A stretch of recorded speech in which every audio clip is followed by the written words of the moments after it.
Hello friends, my name's Emile and welcome back to some more Gran Turismo 2. Today we are continuing on with our Let's Play. This is episode 7. Anyways, in the last episode I finished off all of the races in lineup 1, so we are continuing on with the special events, and today we have the K-Car Cup, the Compact K-Car Cup. For that we are going to need a very tiny little car. And I know where to go and find myself a tiny little car. Let's go over to Fiat and let us buy ourselves the 600, also known as the Cento. Look at it. How fantastic is that? It comes in bright yellow. It's fantastic. Anyway, it's going to cost us 13,100, which is it's quite a bit for such a small little dinky car, but how could I resist not taking this? Here's the first question. Does it have racing modification? Aw, god damn it, it doesn't. Okay, so our first race has a limit of 147 horsepower. Then it gets a bit weird because the limits actually go down as the race progress. You actually end up with 98 horsepower. That's the last race. So essentially with this car, it's all about the little things. So I'm going to go with some super soft tyres because of course I am. Because you can't have a Gran Turismo game without super softs, and you can't go into a race without super softs. I am also going to go into drivetrain, and I'm actually going to upgrade the clutch and flywheel because I think this could actually help us out a little bit when it comes to getting up hills and stuff. It sounds really bad when I say that, but this car may struggle a little bit when it comes. Shall I go for a triple plate clutch? Yes, let's go for a triple plate clutch on a Fiat 600 because why not? Interestingly, the car I actually drive in real life, which is a 2005 Fiat Panda, actually has the same engine as this vehicle does. This vehicle has the 1.1 litre fire engine, 8 valves, 55 horsepower, at least that's what Fiat claims. My car has exactly the same engine, which is quite embarrassing considering this was the sporting model. I believe they did the Michael Schumacher special edition model. And it has the same power as a dowdy little Fiat Panda, the base model Fiat Panda, by the way. So yeah, that's something a little bit interesting. Oh, we can stick a turbo on it. Unfortunately we can't because we don't have any room for it, but still, amazing. Right, I really want to go into the race with a bit more than 59 horsepower, but I don't really know if there's any more ways we could get more than 59 horsepower out of it. There you go, 10 grand for 60 horsepower. One more horsepower for 10 grand. Excellent. And let's do some port grinding as well to get us up to 63 raging horsepowers. Yep. That's great. Right, I'm going to do weight reduction as well. Because I was coming into this, I was thinking, oh, I'm going to be okay with this, you know, it's going to be fine, I'm going to have enough horsepower to win all these races, but looking at the fact I've only got 63 and most Japanese K cars come with 63 horsepower, yeah, this thing's going to have to certainly go on quite a few different diets and stuff. Anyway, let us get into the actual special event itself. We've completed this first page of events, and there we go, lightweight K-Cup class. We are going to Rome Short for the first race. Okay, so here we are on the starting line. There is a Honda Beat, there is a Suzuki Cappuccino, there is a Mazda AZ1, there is a brown thing. I have no idea what that thing is. What is it? I actually don't know what that is. I think it's the Daihatsu of some description. There's a Suzuki Auto Works in this game. Of course there's a Suzuki Auto Works in this game. There's a Suzuki Auto Works in this race. I apologise for my pronunciation for that. For whatever reason, I can't say that. Anyways, yeah, we're in our little Fiat Cinquecento. Oh, sorry, Cento. I always get those two mixed up a little bit. Yeah, the Cento is essentially a Cinquecento, but it's the newer model. For those of you who don't know about this car, it was one of the most unsafe cars sold in Britain. Back when it was sold, I believe it got 1-star Euro NCAP rating. That triple plate clutch shifts super quick. Do we have 5 speeds? Yes, we do. Of course we do. My car has a 5-speed, so this car, of course, has a 5-speed. The fact that I'm currently being beaten by a Honda Beat is not a good sign. Gotta be honest. Rome isn't really the track I was hoping for in this car. There we go. Super soft tyres are definitely helping there. Yeah, Rome wasn't really the track I was hoping for just because it has a lot of straights on it. This car obviously does not have a lot of straight line speed. Luckily the next races should actually be a bit easier than this, just because the horsepower limit isn't so ridiculously high. I have no idea why it's 147 horsepower for like this one race, and then the other two are like 98 horsepower. It makes no sense to me whatsoever. Anyways, Honda Beat is going up the inside, which is not a good thing. So we are going to go up the inside of him. There we go. A little bit of a downshift into there. Suzuki Auto Works just destroyed the Beat into that corner. He like pushed him straight to the curb. Look how fast that clutch. Honestly, I'm so impressed with how fast those gears change. That was worth $4.5 grand for that speedy gear change. So some of you are probably scratching your head like, why did you go for the triple clutch? The answer is because in these sort of smally little dowdy cars, the place where you can actually make up a lot of time is on gear changes, and if you can have the quickest gear change possible, then that really helps out. Super soft tyres there once again. That's essentially like the only time I actually get any advantage on on this track. Is just going through that last corner because I can basically full throttle it through there. Anyways, I won the race. The Suzuki Capsino came in second, the Suzuki Auto Works came in third, Honda Beat came in fourth. Oh, it was a Daihatsu Opti Aero Bex, sure, and that came in fifth, and in sixth was the Mazda AZ1, which was still the coolest car on the field because it's a Mazda AZ1, other than, of course, the mighty Fiat Seicento, which is a fantastic car. To be honest with you, I was like kind of considering getting a Fiat Seicento.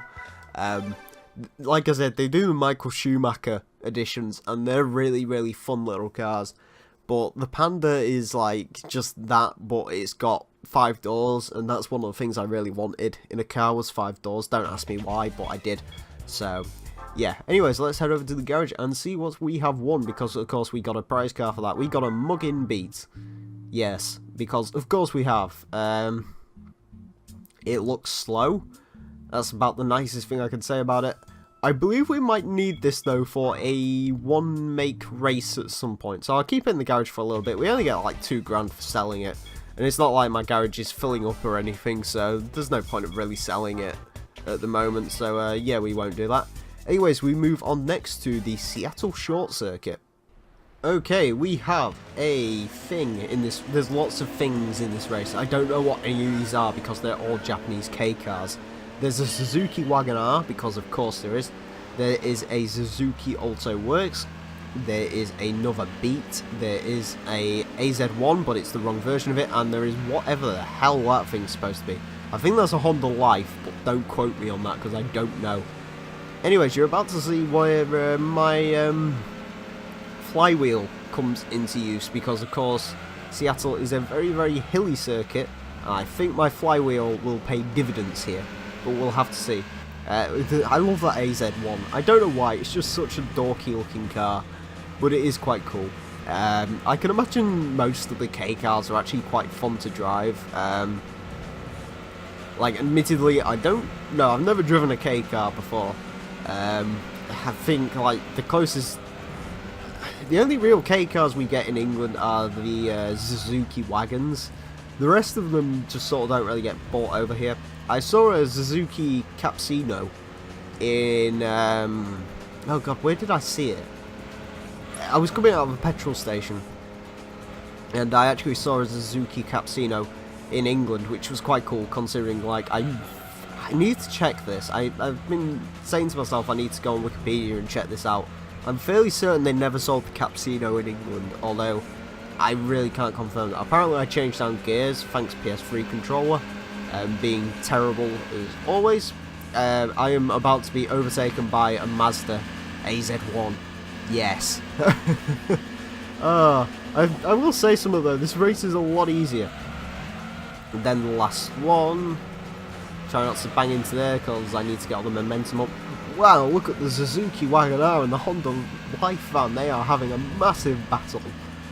I've just seen that Life van. I really want to use that for something. I'm fairly certain I can't though. Like, this is the only real place you could actually get away with using a vehicle like that. I don't think there's any other cups I could really use that vehicle in. That might have to be like one I use in like the event generator or whatever. I'll have to upgrade a Life van and see what happens. Anyways, I'm currently chasing down a Suzuki wagon. I cannot be beaten by the Suzuki wagon. It will not happen. I'm hoping it won't happen anyway.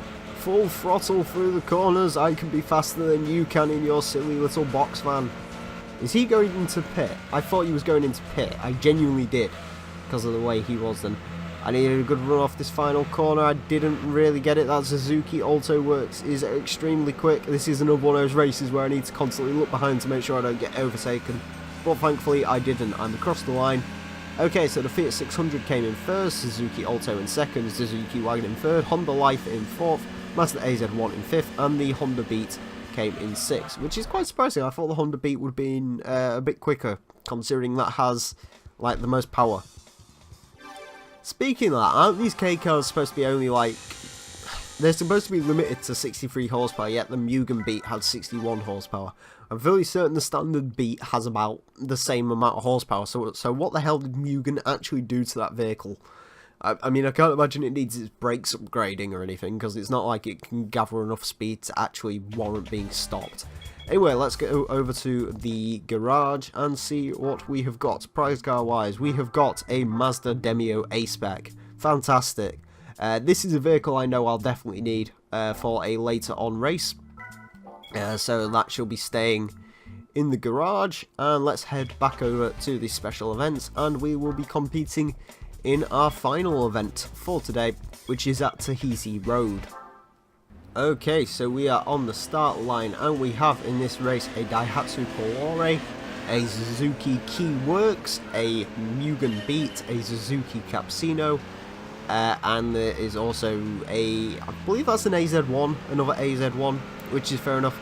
These were the cars I was sort of expecting to show up in the last race. I was not expecting the Wagoner and the Life Van to pop on, but apparently they did. The fact that the Suzuki Capsino is in this race is a little bit worrying, considering that car is very, very, very quick, apparently for K cars. But I can change into 4th gear very quickly, which is good. Apparently I'm a bit quicker than that Beat is. I can be quick through these corners though, because I have super softs. AZ1 has to brake through there. I might not even have to brake around this entire track, to be honest with you. Let's give that a go. Yep, I can be full throttle through there, no problems. Coming up behind the Capsino, let's see if I can actually make an overtake stick. I think he might be... To be fair, I think we're about the same when it comes to our straight line speed. I can imagine I've got about the same amount of power as he has. Can I be flat out through this corner? No, no I cannot. God damn it, you cannot be flat out in a Fiat 600 around Tahiti Road. There you go, kids. That's great life advice. Anyways, yeah, I'm gonna have to find another place to get an overtake going there then. To be fair, I think I could probably do it through that chicane once we come onto it again, provided I get overtaken by a Mazda AZ1 on the straight. That'd be a bit embarrassing. Mind you, it is the A-Spec model, because of course it is. It looks absolutely fantastic. I want to overtake the Capsino. That AZ1, I think the AZ1's actually quite quick, at least when it comes to this class car anyway. They do appear to actually be relatively decently quick, which is something interesting, no doubt. Right, let's go through here. There we go, we are close up to him. In fact, we can overtake now. There we go, haha, you cannot keep up with the mighty Fiat 600. There we go, through there. Excelente, and turn it in wide through here. Yeah, there we go, perfect. I'm not quite sure I needed that much of a turn in, but there you go, whatever. Doesn't really matter to me. Yeah, so overall I do like this Fiat 600. It's a fun little car. It has no straight line speed whatsoever. I have no doubt with a stage 2 turbo this thing could be mighty impressive, because of course it could. But I couldn't get a stage 2 turbo on. That being said, through that corner I only really had to brake once or twice, and it appears I will win this. I don't really need to be looking behind me. Granted, they're getting a little bit closer on the hills. I think my car might actually weigh a bit more than theirs, even with the weight reduction. I can imagine this is still, like, it's not heavy, don't get me wrong, it's 740 kilograms stock, but Compared to these cars, I mean, most of those probably don't weigh much more than 500 kilograms. The Capsino is looking for an overtake. Well, I'm going to block him in so he can't.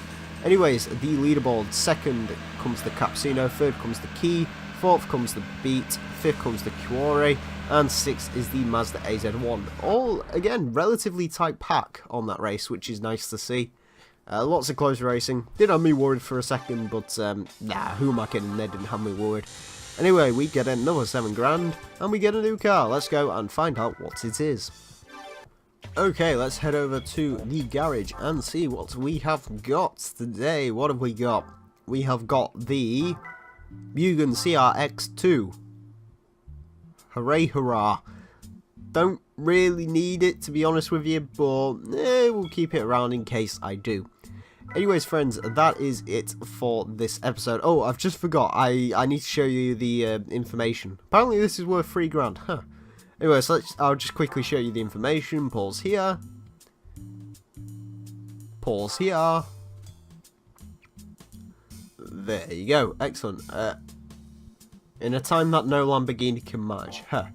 Anyways, speaking of Lamborghinis, yeah, no, not speaking of Lamborghinis at all, it's a Fiat 600. Anyways, friends, I want to thank you all very much for watching. My name's been The Real Emile, and until next time, farewell.